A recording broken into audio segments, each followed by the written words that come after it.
ಜಗತ್ತಲ್ಲಿ ಜೀವನ ಮಾಡಕ್ ಜೀವ ಎಷ್ಟು ಮುಖ್ಯನೋ ಜೀವಂತವಾಗಿರೋದು ಅಷ್ಟೇ ಮುಖ್ಯ.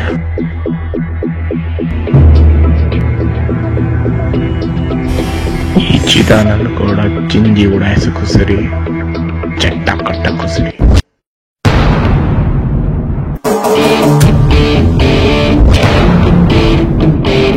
ಕೈಯಲ್ಲಿ ಗನ್ನಿದೆ, ಚಾಕು ಇದೆ ಅಂತ ಆಗ್ಲಾಗ್ಲ ಕೊಲೆ ಮಾಡಕ್ ಹೋಗ್ತಾ ಇದ್ರೆ ಕೊಲೆ ಮಾಡೋನಿಗೆ ಏನು ಬೆಲೆ ಇಲ್ಲ.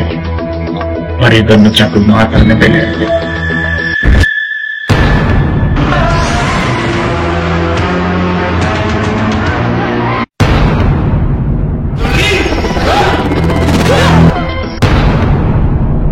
ಜಗತ್ತಲ್ಲಿ ನಾವಿಬ್ರು ನಿಂತ್ಬೇಕು ಅಂತಿದ್ರೆ ಅವರಿಬ್ರು ಸೇರಿ ನಾವು ನಿಂತ್ಬೇಕು ಅಂತ ಹೇಳ್ತಾರೆ. ಕತ್ಲೆಲಿರೋನು ಬೆಳಕಿಗೋಸ್ಕರ ಕಾಯ್ತಾನೆ, ಬೆಳಕಲ್ಲಿರೋನು ಕತ್ಲೆಗೋಸ್ಕರ ಕಾಯ್ತಾನೆ. ಈ ಎರಡರ ಮಧ್ಯೆ ಏನ್ ನಡೆಯಕ್ಕಂತ